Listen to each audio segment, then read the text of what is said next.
ਕਹਾਣੀਆਂ ਦੇ ਵਿੱਚ ਤੁਸੀਂ ਅਕਸਰ ਇਹ ਪੜਿਆ ਹੋਵੇਗਾ, ਜਦੋਂ ਕੋਈ ਪਿਆਰ ਕਰਨ ਵਾਲਾ ਆਪਣੀ ਮਹਿਬੂਬਾ ਨੂੰ ਆਖਦਾ ਏ, ਮੈਂ ਤੇਰੇ ਲਈ ਅਸਮਾਨਾਂ ਤੋਂ ਚੰਦ ਤਾਰੇ ਤੋੜ ਕੇ ਲਿਆ ਸਕਦਾ। ਇਹ ਗੱਲ ਸ਼ਾਇਦ ਇਸ ਲਈ ਕਰਦੇ ਨੇ ਕਿ ਇਹ ਬੜਾ ਔਖਾ ਕੰਮ ਹੈ, ਪਰ ਇਹਦੇ ਵਿੱਚ ਕੁਝ ਨਾ ਕੁਝ ਹਕੀਕਤ ਜ਼ਰੂਰ ਹੈ। ਇਸ ਹਿਸਾਬ ਨਾਲ ਦੂਜੇ ਬੰਨੇ ਜੇ ਵੇਖਿਆ ਜਾਵੇ ਤੇ ਮੀਆਂ ਬੀਵੀ ਹੋਣ, ਕਿਸੇ ਦੇ ਨਾਲ ਮੰਗਣੀ ਹੋਵੇ ਜਾਂ ਕੋਈ ਮਹਿਬੂਬਾ ਹੋਵੇ ਤੇ ਉਹਨੂੰ ਸੋਨੇ ਦੀਆਂ ਵਾਲੀਆਂ, ਮੁੰਦਰੀਆਂ, ਛੱਲੇ ਜਾਂ ਫਿਰ ਹੀਰਿਆਂ ਦੀਆਂ ਅੰਗੂਠੀਆਂ ਹੀ ਕਿਉਂ ਦਿੱਤੀਆਂ ਜਾਂਦੀਆਂ ਨੇ? ਹੁਣ ਇਹਦਾ ਜਵਾਬ ਤੇ ਯਕੀਨਨ ਇਹ ਵੀ ਹੋ ਸਕਦਾ ਹੈ ਕਿ ਸੋਨਾ ਤੇ ਹੀਰਾ ਜਿਹੜਾ ਹੈ ਉਹ ਬੜੇ ਕੀਮਤੀ ਨੇ ਤੇ ਕੀਮਤੀ ਸ਼ੈ ਦੇ ਨਾਲ ਹੀ ਮੁਹੱਬਤ ਦਾ ਇਜ਼ਹਾਰ ਹੁੰਦਾ ਹੈ। ਇਹਦੀ ਇੱਕ ਹੋਰ ਵਜ੍ਹਾ ਹੋ ਸਕਦੀ ਹੈ ਕਿ ਚੰਦ, ਸਿਤਾਰੇ, ਸੋਨਾ, ਚਾਂਦੀ, ਹੀਰੇ ਸਾਰਿਆਂ ਦੇ ਸਾਰੇ ਬੜੇ ਰੌਸ਼ਨ ਹਨ, ਇਹਨਾਂ ਚੋਂ ਲਾਈਟ ਨਿਕਲਦੀ ਹੈ। ਪਰ ਇਹ ਜਿਹੜੀਆਂ ਸ਼ੈਵਾਂ ਨੇ ਇਸ ਕਰਕੇ ਮਹਿੰਗੀਆਂ ਨੇ ਕਿ ਜ਼ਮੀਨ ਦੇ ਉੱਤੇ ਇਹਨਾਂ ਦੀ ਮਿਕਦਾਰ ਜਿਹੜੀ ਹੈ ਉਹ ਬੜੀ ਘੱਟ ਹੈ। ਲੇਕਿਨ ਐਸੇ ਸਿਰਫ ਗੱਲ ਕਰਦੇ ਪਏ ਹਾਂ ਜ਼ਮੀਨ ਦੀ, ਪਰ ਜੇ ਅਸੀਂ ਆਪਣੇ ਨਿਜ਼ਾਮੇ ਸ਼ਮਸੀ ਵੱਲ ਵੇਖੀਏ ਤੇ ਸਾਡੇ ਨਿਜ਼ਾਮੇ ਸ਼ਮਸੀ ਦੇ ਵਿੱਚ ਯਾਨੀ ਸਾਡੇ ਸੋਲਰ ਸਿਸਟਮ ਦੇ ਵਿੱਚ ਇਹਨਾਂ ਸ਼ੈਵਾਂ ਦੀ ਕੋਈ ਕਮੀ ਨਹੀਂ। ਹੁਣ ਤੁਹਾਨੂੰ ਇਹ ਗੱਲ ਅਜੀਬ ਜਿਹੀ ਲੱਗੇ, ਪਰ ਸਾਡਾ ਜਿਹੜਾ ਸੋਲਰ ਸਿਸਟਮ ਹੈ ਉਹਦਾ ਆਖਰੀ ਸਿਆਰਾ ਖਾਸ ਤੌਰ ਤੇ ਜਿਹੜਾ ਹੈ ਯਾਨੀ ਨੈਪਚੂਨ, ਉਹਦੇ ਉੱਤੇ ਹੀਰਿਆਂ ਦੀ ਬਾਰਿਸ਼ ਹੁੰਦੀ ਹੈ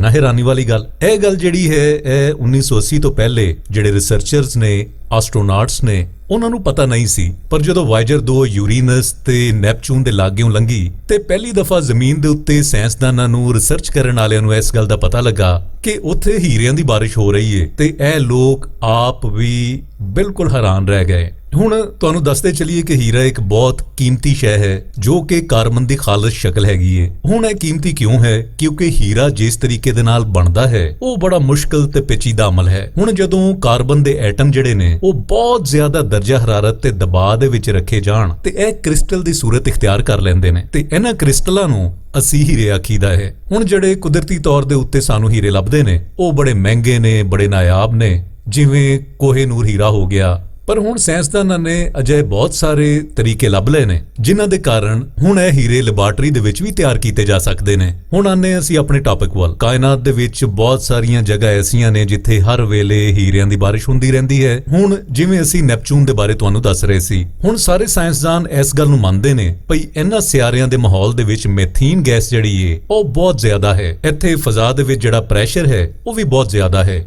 ਜਦੋਂ ਅਸਮਾਨੀ ਬਿਜਲੀ ਕੜਕਦੀ ਹੈ ਤੇ ਮੈਥੀਨ ਗੈਸ ਦੇ ਵਿੱਚੋਂ ਲੰਘਦੀ ਹੈ ਤੇ ਇਹਦੇ ਲੰਘਣ ਦੇ ਨਾਲ ਬਹੁਤ ਜ਼ਿਆਦਾ ਦਬਾਅ ਪੈਦਾ ਹੁੰਦਾ ਹੈ ਤੇ ਮੈਥੀਨ ਦੇ ਅੰਦਰ ਜਿਹੜੇ ਕਾਰਬਨ ਦੇ ਐਟਮਸ ਮੌਜੂਦ ਨੇ ਉਹਨਾਂ ਨੂੰ ਹੀਰਿਆਂ ਦੇ ਵਿੱਚ ਬਦਲ ਦਿੰਦੀ ਹੈ। ਇਹ ਵੇਖਣ ਨੂੰ ਤੇ ਬੜੀ ਚੰਗੀ ਗੱਲ ਲੱਗਦੀ ਹੈ, ਬੜੀ ਸੋਹਣੀ ਗੱਲ ਲੱਗਦੀ ਹੈ, ਪਰ ਹਕੀਕਤ ਦੇ ਵਿੱਚ ਅਸੀਂ ਉੱਥੇ ਜਾ ਕੇ ਇਸ ਬਾਰਿਸ਼ ਨੂੰ ਨਹੀਂ ਵੇਖ ਸਕਦੇ। ਹੁਣ ਜੇ ਅਸੀਂ ਸਪੈਸੀਫਿਕਲੀ ਗੱਲ ਕਰੀਏ ਨੈਪਚੂਨ ਦੀ, ਕਿਉਂ ਜੇ ਇਹ ਗੈਸੀ ਸਿਆਰਾ ਹੈ ਤੇ ਇਸ ਗੈਸੀ ਸਿਆਰੇ ਦਾ ਮਰਕਜ਼ ਜਿਹੜਾ ਹੈ ਬੜਾ ਸਖਤ ਤੇ ਚਟਾਨਾਂ ਦਾ ਬਣਿਆ ਹੋਇਆ ਹੈ ਤੇ ਇਸ ਦੇ ਬਾਹਰਲਾ ਹਿੱਸਾ ਜਿਹੜਾ ਹੈ ਉਹ ਗੈਸਾਂ ਦੇ ਉੱਤੇ ਮੁਸ਼ਤਮਿਲ ਹੈ ਤੇ ਦਰਮਿਆਨੀ ਹਿੱਸੇ ਦੇ ਵਿੱਚ ਮਾਇਆ ਹਾਲਤ ਦੇ ਵਿੱਚ ਮੈਥੀਨ ਗੈਸ ਜਿਹੜੀ ਹੈ ਉਹ ਮੌਜੂਦ ਹੈ। ਇਹ ਹੁਣ ਉਹੀ ਮੈਥੀਨ ਗੈਸ ਹੈਗੀ ਏ ਜਿਹੜੀ ਕਾਰਬਨ ਤੇ ਹਾਈਡਰੋਜਨ ਦੇ ਐਟਮਾਂ ਦੇ ਨਾਲ ਮਿਲ ਕੇ ਬਣਦੀ ਹੈ ਤੇ ਜ਼ਮੀਨ ਦੇ ਉੱਤੇ ਇਹ ਗੈਸੀ ਹਾਲਤ ਦੇ ਵਿੱਚ ਮੌਜੂਦ ਹੈ। ਅਸੀਂ ਇਸ ਗੈਸ ਨੂੰ ਆਪਣੇ ਬਰਚੀਖਾਨਿਆਂ ਦੇ ਵਿੱਚ ਵੀ ਇਸਤੇਮਾਲ ਕਰਦੇ ਹਾਂ। ਹੁਣ ਨੈਪਚੂਨ ਦੇ ਇਸ ਮਾਇਆ ਹਾਲਤ ਦੇ ਵਿੱਚ ਜਿਹੜੀ ਮੈਥੀਨ ਹੈ ਇਹਦੇ ਵਿੱਚ ਬਹੁਤ ਜ਼ਿਆਦਾ ਦਰਜਾ ਹਰਾਰਤ ਹੁੰਦਾ ਹੈ। ਇਹਦੇ ਨਾਲ-ਨਾਲ ਦਬਾਅ ਦੀ ਸ਼ਿੱਦਤ ਵੀ ਬਹੁਤ ਹੁੰਦੀ ਹੈ, ਜਿਹਦੀ ਵਜ੍ਹਾ ਤੋਂ ਮੈਥੀਨ ਦੇ ਵਿੱਚ ਕਾਰਬਨ ਦੇ ਐਟਮ ਅਲੱਗਾ ਹੋ ਜਾਂਦੇ ਨੇ ਤੇ ਫਿਰ ਦਬਾਅ ਦੇ ਵਿੱਚ ਆ ਕੇ ਇਹੋ ਹੀ ਐਟਮ ਜਿਹੜੇ ਨੇ ਜਦੋਂ ਇਕੱਠੇ ਹੋਣ ਲੱਗਦੇ ਨੇ ਤੇ ਐਟਮਾਂ ਦੇ ਦਰਮਿਆਨ ਕੈਟੀਨੇਸ਼ਨ ਦਾ ਅਮਲ ਸ਼ੁਰੂ ਹੋ ਜਾਂਦਾ ਹੈ। ਯਾਨੀ ਨਿੱਕੇ-ਨਿੱਕੇ ਤਕਰੀਬਨ 1 ਸੈਂਟੀਮੀਟਰ ਦੇ ਸਾਈਜ਼ ਦੇ ਹੀਰੇ ਜਿਹੜੇ ਨੇ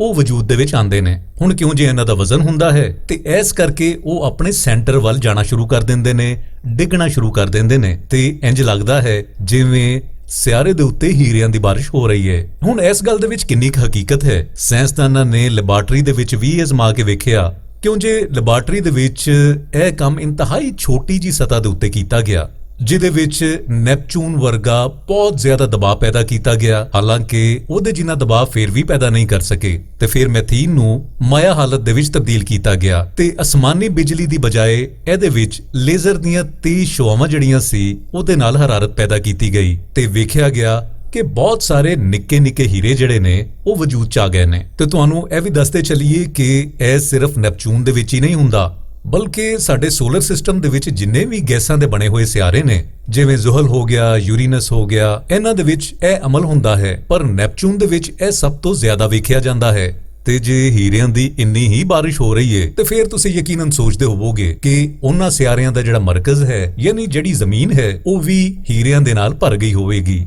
ਕਾਸ਼ ਅਸੀਂ ਤੇ ਤੁਸੀਂ ਉਹਨੂੰ ਵੇਖ ਸਕੀਏ। ਉਮੀਦ ਕਰਦੇ ਹਾਂ ਤੁਹਾਨੂੰ ਇਹ ਵੀਡੀਓ ਜ਼ਰੂਰ ਚੰਗੀ ਲੱਗੀ ਹੋਵੇਗੀ।